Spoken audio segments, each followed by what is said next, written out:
हमारे YouTube channel में आप सभी का बहुत बहुत स्वागत है। मेरा नाम है पारा चाहत। मेरा नाम है विवेक चाहत और आप देख रहे हैं चाहत रिएक्शन किंग चैनल। आज हम बात करने वाले हैं जो हमारे 20 जवान चीन से अभी जो लड़ाई हुई थी, लड़ाई के अभी मतलब जो झड़प हो गई थी उसमें शहीद हो गए हैं। पहले तो उनकी शहादत को हम दोनों का नमन है। एक तरफ तो चाइना युद्ध की मना करता है, लड़ाई की मना करता है, दूसरी तरफ ऐसी हरकत कर देता है। कल झड़प में 20 जवान शहीद हो गए हमारे, उनके लिए पहले तुम्हारे साथ का नमन करते हैं हम उनका। और दूसरी बात करते हैं कि नेताओं की बार बार बात करने के चक्कर में हमारे जवान शहीद हो जाते हैं। तो ये एक सोचने वाली बात है कि या तो मसला अच्छी तरह से सॉल्व किया जाए जिससे हमारे जवानों को बचाया जा सके। और ये हमारे जवानों की बात नहीं है, ये चाइना के भी हैं, चाहे कुछ भी उनके भी लगभग 43 जवान शहीद हुए हैं। लेकिन उसकी कारण हरकत कुछ ज़्यादा है क्योंकि वो तैयारी के साथ आए थे। तो पहले न्यूज़ देखते हैं, उसके बाद में अपनी और बातें रखेंगे। इस वक्त एक बड़ी खबर हमारे पास में है। हमारे संवाददाता मनीष प्रसाद, जिनसे मैंने कहा था कि अगर कोई बड़ी बात होगी हम आपके पास लौटेंगे। पता ये चला है कि भारत चीन विवाद की बहुत बड़ी खबर है। LAC में हमारे 20 जवान शहीद हुए हैं। अब तक हमें ये मालूम था कि हमारे 3 जवान शहीद हुए हैं, 2 जवान और 1 कमांडिंग ऑफिसर। लेकिन अभी ताजा खबर यह है कि भारत चीन के इस झड़प में जो कई घंटे तक चली थी 20 जवान शहीद हुए। सीधे चलते मनीष प्रसाद के पास, जिन्होंने ये जानकारी दी है। मनीष। रणजीत जी, अभी तक की सबसे बड़ी खबर है क्योंकि इसी का अंदेशा सुबह से ही था और जो आर्मी हेडक्वार्टर के सीनियर ऑफिशियल्स हैं वो लगातार इस पे बहुत सतर्कता के साथ इस बात को रख रहे थे। और खासतौर पे अभी जो लगातार मीटिंग की गई उसी दौरान ये जानकारी निकल के आई और 2 स्टार रैंक ऑफिसर और 3 स्टार जो इस समय lieutenant general rank officer army headquarter में हैं, उन्होंने हमें ऑफिशियली इस बात की पुष्टि की है और कहा है कि इस समय 20 casualty line of actual control पर हुई। उस लाइन ऑफ एक्चुअल कंट्रोल पर जहां पर 1975 के बाद से लेकर अभी तक कोई भी कॉम्बैट एक्शन नहीं हुआ था, लेकिन अब देर रात यानी करीबन 11:30 बजे से लेकर 3 बजे तक जो भारतीय सेना और चाइनीज PLA की जवान आमने सामने थे और वायलेंट जो एक्टिविटी चाइनीज PLA ने की उसमें भारतीय सेना के करीबन 20 जवान जिसमें ऑफिसर भी शामिल हैं, उनकी कैजुअलिटी हुई है, उनको शहादत मिली है। यह पूरा स्टीपर एरिया है, इसीलिए जब चाइनीज PLA के करीबन 500 से ज्यादा की संख्या में जवान जो डिसएंगेज हो रहे थे, जो पीछे की तरफ जा रहे थे लेकिन वो नहीं गए, उसी दौरान उपद्रव उन्होंने मचाया और फिर से भारतीय सीमा के अंदर प्रवेश करके गलवान का जो पॉइंट है पेट्रोलिंग पॉइंट 14 की तरफ अंदर आने के बाद उन्होंने उपद्रव बहुत तेज किया और फिर इसी धक्का मुक्की और लड़ाई झगड़े में जो अपने साथ वो पूरे सोचे समझे तरीके से रॉड, सीमेंटेड रॉड, साथ में नुकीले कांटे लगे हुए रॉड, पत्थर, ये सब लेकर आए और उन्होंने उपद्रव मचाना शुरू किया। और इस वायलेंट एग्रेसिव जो धक्का मुक्की हुई चाइनीज PLA के द्वारा, उसमें भारतीय सेना के ऑफिसर समेत करीबन 20 जो हैं वो जवान शहीद हुए हैं। ये अभी तक की सबसे बड़ी खबर है। इसी को देखते हुए जो लगातार मैराथन बैठक का दौर जो 14 कोर साथ में त्रिशूल डिवीजन जो कि इस पूरे एरिया को मॉनिटर करती है, वहां से लेकर दिल्ली तक चल रहा है। प्रधानमंत्री नरेंद्र मोदी को इसकी पूरी जानकारी सटीक तौर पर दी गई और S जयशंकर अभी मीटिंग खत्म करके वहां से निकले हैं। तो आप ये समझ लीजिए कि अभी इसकी मामले की पूरी संवेदनशीलता और बढ़ जाती है क्योंकि ये कैजुअलिटी का फिगर 20 है और जो सोर्सेज है वो ये भी बता रहे हैं क्योंकि इंजरी बहुत सारे लोगों जवानों की हुई है, ऑफिसर्स की हुई है, तो ये फिगर इंक्रीज भी हो सकता है, ऐसा अनुमान लगाया जा रहा है। लेकिन अभी तक ऑफिशियल कंफर्मेशन 3 स्टार रैंक यानी लेफ्टिनेंट जनरल रैंक ऑफिसर ने हमें साफ तौर पे कहा है कि अभी तक 20 जवानों की शहादत लाइन ऑफ एक्चुअल कंट्रोल पर हुई है। रजत जी, मनीष, जैसा आप बता रहे थे, सुबह भी आपने बताया था और बाद में जो डिफेंस एक्सपर्ट्स हैं उन्होंने भी कहा कि गोली नहीं चली है इस बॉर्डर पे, एक अनरिटन अंडरस्टैंडिंग है, एक समझौता है दोनों के बीच में। और जहां गोली न चले वहां इतनी बड़ी संख्या में जवान और ऑफिसर जिनकी जो शहीद हो जाए, जिनकी जान चली जाए, जिनका बलिदान हो जाए, इसका मतलब यह है कि जो चाइनीज सैनिक हैं वो ऐसे हथियार लेकर आए थे जिन्हें इस समझौते से बाहर माना जा सकता है। रजी, ये सोचे समझे तरीके से प्लान्ड है क्योंकि जब ये 6 जून को तय हुआ कोर कमांडर लेवल की बातचीत पे, जिसपे 14 core commander lieutenant general Harinder थे और साथ में मेजर जनरल लियू लिन जो कि साउथ शिनजियांग के कमांडर हैं, इनके बीच बातचीत हुई और डिसएंगेजमेंट का दौर शुरू हुआ। आपको बता दें कि आपने 2.5 किलोमीटर के लगभग पीछे चाइनीज PLA गए जिसमें वो अपने इन्फेंट्री कॉम्बैट व्हीकल को लेकर भी गए थे और फर्स्ट लेयर जो चाइनीज PLA की थी उसमें संख्या में कमी आई थी और इसीलिए जब मैराथन बैठक का दौर चल रहा था तो उस दौरान जो कल सुबह के लगभग ब्रिगेड कमांडर और साथ में कमांडिंग ऑफिसर, रैंक ऑफिसर की जो मीटिंग हुई थी उसमें तय कर लिया था कि इस पोस्ट से यानी पेट्रोलिंग पॉइंट 14 से करीबन 5 किलोमीटर ईस्ट की तरफ ये दो चाइनीज पीएलए के जवान जाएंगे और यही देखने के लिए भारतीय सेना के ऑफिसर, कमांडिंग ऑफिसर दोबारा आए। शाम के लगभग आए, करीबन 8:30-9 बजे के लगभग। डिसएंगेजमेंट जो था वो प्रोसेस पूरी तरीके से चल रहा है या नहीं, और फिर उसके बाद ये संख्या में इजाफा हुआ चाइनीज पीएलए के और वो आगे की तरफ आने लगे। और इसी को रोकने के लिए भारतीय सेना ने साफ तौर पे कहा कि ये जो अप्रैल 2020 का स्टेटस को है और साथ में डिसएंगेजमेंट के दौरान ये बात हुई थी 6 जून को, उसका पालन करते हुए चाइनीज इंटरप्रेटर जो मौजूद था उसने बार बार चाइनीज पीएलए को बताने की कोशिश की, लेकिन जो अपने साथ वो हथियार जिस तरीके का लेकर आए थे। और ये बता दें रजत जी, ये जो पूरा एरिया है बहुत ही स्टीपर है। गलवान का ये एरिया जो कि श्योक नदी के साथ कनेक्ट होता है, दरअसल यहां पे एक छोटी पगडंडी है और इसी के बीच दोनों सेनाओं के बीच झड़प हो रही थी। और ये झड़प इतनी ज्यादा उपद्रव हो गई क्योंकि वेल प्लान तरीके से चाइनीज पीएलए आया था और वो करीबन 400 से 500 की संख्या में अपने जवानों के साथ था। भारतीय सेना उस दौरान करीबन 40 से 50 संख्या में थी क्योंकि डिसएंगेजमेंट के तौर पर भारतीय सेना ने इसका पूरा पालन किया था और वो पीछे की तरफ हटी थी। और फर्स्ट लेयर के बाद चाइनीज पीएलए भी सेकंड लेयर पे एक्स्ट्रा डिप्लॉयमेंट के साथ था। तो अभी तक जो ऑफिशियल जानकारी हमें मिल रही है रजत जी, दरअसल यही एक पूरे उपद्रव का मैटर था और चाइनीज पीएलए ने इसे मानने से इनकार किया और वो फिर अग्रेसिवली आगे की तरफ आए ताकि जो गलवान का एरिया है पेट्रोलिंग पॉइंट 14 का, जिसे कहा गया था कि करीबन 5 किलोमीटर ये पीछे की तरफ जाएंगे, लेकिन ये पीछे की तरफ नहीं गए, अग्रेसिवली आगे की तरफ आए और यही वजह झड़प की रही। और इसमें भारी मात्रा में भारतीय सेना के जवानों की और ऑफिसर्स की कैजुअल्टी हुई है। इस समय औपचारिक तौर पर आर्मी हेडक्वार्टर के द्वारा हमें बताया गया कि करीबन 20 कैजुअल्टी एग्जैक्ट है। उसके अलावा इंजरीज हैं कुछ जवानों की और ऑफिसर्स की। और अगर आने वाले समय में ये क्लैरिटी और मिल पाएगी रजत जी कि आगे का स्टेप और एक्शन क्या है, और इसीलिए भारतीय सेना के सीनियर ऑफिशियल्स राजनाथ सिंह, रक्षा मंत्री, चीफ ऑफ डिफेंस स्टाफ और साथ में एस जयशंकर की मैराथन बैठक होने के बाद ये पूरी रिपोर्ट नेशनल सिक्योरिटी एडवाइजर के साथ प्रधानमंत्री कार्यालय, प्रधानमंत्री को खुद सौंपी गई है और इसमें प्लान ऑफ एक्शन अब मिलिट्री के तौर पर, डिप्लोमेटिक तौर पर दोनों तरह से होगा। रजत जी, मनीष, जो आपने बात बताई है बहुत बड़ी बात है। भारतीय फौज के 20 जवान शहीद हो जाएं और भारत के देश की रक्षा करते उनका जीवन चला जाए, इससे ज्यादा दुख की, तकलीफ की कोई बात नहीं हो सकती। लेकिन इतनी बड़ी संख्या में जब जवान शहीद होते हैं तो इसका मतलब यह भी है कि बहुत सारी संख्या में जवान घायल भी हुए होंगे। और मुझे जो जानकारी मिल रही है वो ये भी है कि बिल्कुल जिस बड़ी संख्या में जवान गायब भी हैं।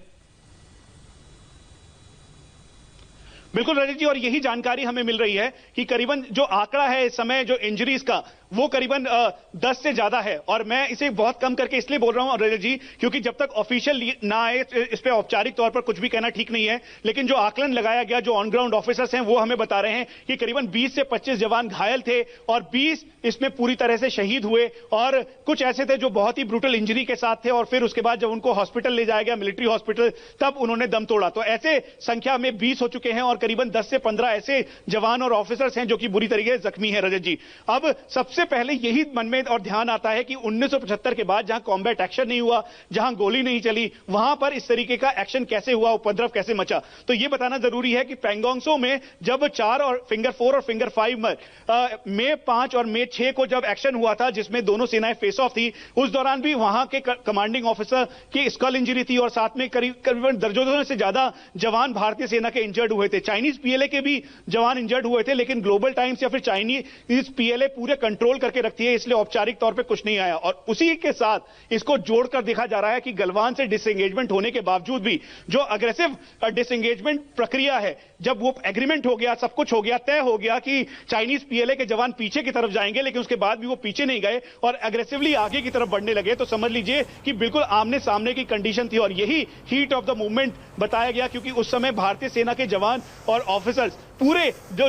6 जून की हुई मीटिंग और साथ में जो कल सुबह मीटिंग हुई थी उसका पूरा पालन करते हुए पीछे की तरफ हटे हुए थे। और यही वजह है कि चाइनीज पीएलए ने वॉल्व के तौर पर, यानी वीडियो की तरह एक साथ इकट्ठा, वॉल्व वॉरियर भी उनको कहते हैं, और उन्होंने सीधा अटैक किया और अटैक करने के बाद वो स्टीपर लाइन है, काफी छोटी पगडंडी है, उसी के ऊपर वायलेंट अग्रेसिव अपना पूरा का पूरा कार्रवाई करते हुए इसमें 20 जवानों की शहादत हुई है भारतीय सेना की। मनीष, मुझे ये भी जानकारी मिल रही है कि हमारे 20 जवान शहीद हुए हैं, लेकिन हमारी बटालियन ने पूरा जवाब दिया है, बड़ी बहादुरी से लड़े हैं। और इसमें जो चीन की फौज है उसके 43 जवान मारे गए हैं। क्या इसके बारे में भी आपके पास कुछ जानकारी आई है?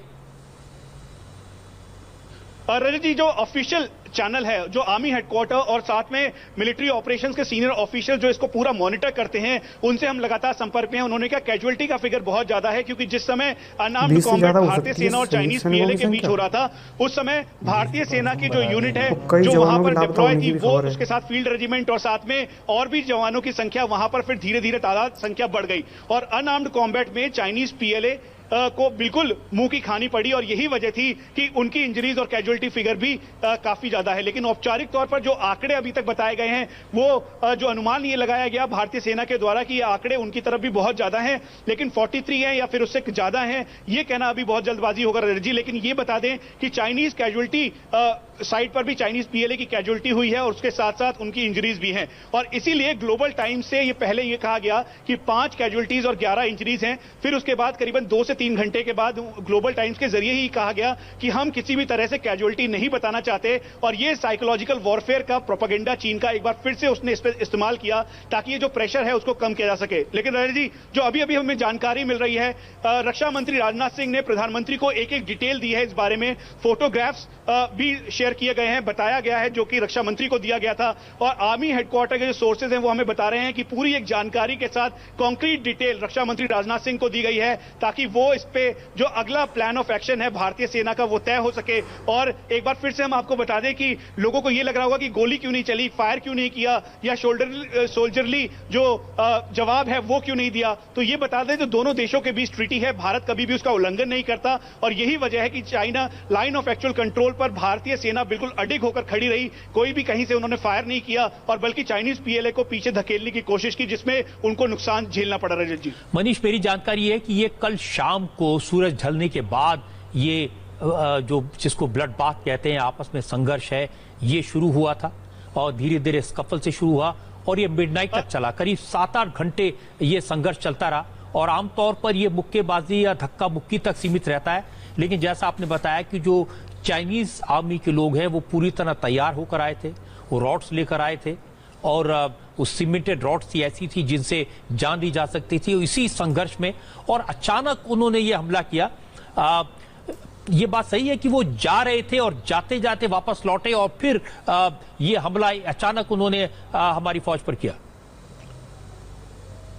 रजत जी, ये बताना बहुत जरूरी है क्योंकि ये पूरा सीक्वेंस वो बिल्कुल क्लैरिटी देगा इस पूरे के पूरे इस मसले पर, खासतौर पे चाइनीज पीएलए और भारतीय सेना आमने सामने क्यों आई। सुबह करीबन 10:30 बजे से लेकर 12:30 बजे कल बैठक हुई जिसमें ब्रिगेड कमांडर लेवल और साथ में जो कमांडिंग ऑफिसर हैं उसी यूनिट के वो वहां पर मौजूद थे। दोनों के बीच बातचीत हुई और कहा गया कि 6 जून को जो बातचीत हुई थी कोर कमांडर लेवल की, उससे आगे बढ़ते हुए अब डिसएंगेजमेंट प्रोसेस है पूरा किया जाए और अप्रैल 2020 का जो स्टेटस को है उसको मेंटेन करते हुए चाइनीज पीएलए के जवान जहां पर इस लोकेशन पे है पेट्रोलिंग पॉइंट 14 पे, उससे करीबन 5 किलोमीटर ईस्ट की तरफ वापस जाएं और यही प्रोसेस कार्रवाई की जा रही थी। दोनों देशों के बीच सहमति बनी कि अब वो पीछे जाएंगे। करीबन शाम 5 बजे के लगभग जब ये बैठक खत्म हो गई, सनसेट हो गया, तो उसके बाद सभी लोग जो भारतीय सेना है और साथ में चाइनीज पीएलए हैं उनकी फर्स्ट लेयर पीछे की तरफ हुई। भारतीय सेना ने ये सोचा कि अब चाइनीज पीएलए पीछे हो गए हैं तो प्रॉपर मैकेनिज्म के साथ वो पीछे की तरफ हुए, लेकिन अलर्ट मोड पर थे। लेकिन जब दोबारा से करीबन 8:30 से 9:30 बजे के बीच जो यूनिट के कमांडर हैं जो वो आए और साथ में उनके साथ पूरी जो यूनिट के जवान थे वो आए करीबन 25 से 30 की संख्या में, उन्होंने देखा कि चाइनीज पीएलए उसी तरह से इंटैक्ट है और डिसएंगेजमेंट का जो अभी मॉर्निंग में जो तैयारी हुई थी, जो जिस तरीके की बात हुई थी, जो एग्रीमेंट हुआ था दोनों देशों के बीच, दरअसल उसको मानने को तैयार नहीं है। इसकी पूरी जानकारी तुरंत ब्रिगेड में दी गई, कोर में दी गई और फिर उसके बाद जो यूनिट के सीओ हैं उन्होंने जाकर उनसे बात करने की कोशिश की। उस समय 2 इंटरप्रेटर, चाइनीज इंटरप्रेटर वहां पे खुद मौजूद थे। उन्होंने लगातार इंटरप्रेट करके चाइनीज पीएलए को बताने की कोशिश की कि आप पीछे जाइए क्योंकि आप जो आज मॉर्निंग में दोनों देशों के बीच बात हुई है उसमें ये सहमति बनी है कि आप 5 किलोमीटर ईस्ट की तरफ जाइए पेट्रोलिंग पॉइंट 14 से। लेकिन उसके बाद भी बावजूद भी चाइनीज पीएलए नहीं हटे और फिर वहीं से ये पूरा का पूरा मामला बढ़ता चला गया और करीबन 11:30 बजे पहला आप ये समझ लीजिए ब्लड बाथ शुरू हुआ और फिर उसके बाद करीबन वॉल वॉरियर के तौर पर भेड़ियों की तरह एक साथ जैसे चाइनीज पीएलए आते हैं, ठीक वही 500 से 600 की संख्या पे जो हमारे ऑन ग्राउंड सोर्सेज हैं वो हमें बता रहे हैं कि वो करीबन 500 से 600 की संख्या में जो उनकी सेकंड लेयर थी वो आगे की तरफ आई और फिर उसके बाद ये उपद्रव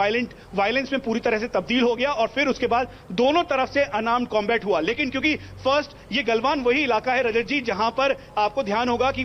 9 और 10 तारीख के लगभग भी जब पेंगोंग त्सो में काफी फेस ऑफ कंडीशन थी, उस दौरान ट्रकों में बैठकर चाइनीज पीएलए इसी जगह पर आए थे जो शाहीन एक्सरसाइज अपनी कर रहे थे। वहां से सीधा सीधा यहीं पर infantry combat vehicle, armoured vehicle, artillery vehicles और ट्रक के अंदर बैठकर जिसके अंदर कीचड़ ढोया जाता है, सामान तैयार किया जाता है, रोड बनाया जाता है, उसी के अंदर आए और इस पोजीशन को उन्होंने होल्ड किया। तो तब से लेकर अभी तक ये प्रेशर टेक्निक थी चाइनीज पीएलए की और इसीलिए भारतीय सेना के जवानों ने अग्रेसिव ऑपरेशंस के तहत अग्रेसिवली इनको पीछे करने की कोशिश की और फिर उसके बाद ये पूरा प्रोटेस्ट पूरी झड़प वायलेंट हो गई। रजत जी एक और बात, सबसे इंपॉर्टेंट बात है, आर्मी हेडक्वार्टर के द्वारा हमें साफ तौर पे कहा गया कि भारतीय सेना ने किसी भी लाइन ऑफ एक्चुअल कंट्रोल का उल्लंघन नहीं किया है। यानी जिस तरह से चाइनीज पीएलए बात कह रहा था कि भारतीय सेना ने उल्लंघन किया है, दरअसल वो पूरी तरीके से खारिज किया जाता है। भारतीय सेना ने अपनी लोकेशन या अपने पॉइंट को किसी तरीके से उल्लंघन नहीं किया है। चाइनीज पीएलए ने ब्लड बाथ करना शुरू किया, उन्होंने उग्र जो है वो उपद्रव मचाना शुरू किया, ये वायलेंट हो गया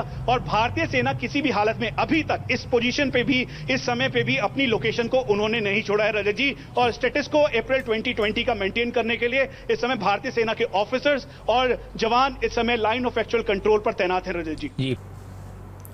तो वीडियो में आप देख सकते हो कि चाइना चाहती क्या है वो तो हमें नहीं पता, लेकिन जैसे मैराथन बैठक की बात चल रही थी तो उसमें कहा गया था कि 5 किलोमीटर के समथिंग उनको पीछे जाना है, लेकिन वो 5 किलोमीटर पीछे नहीं आती, आगे आती हैं। जब आपस में कुछ बातें भारतीय सैनिक उनसे मना करती हैं जाने के लिए तो झड़प हो जाती है।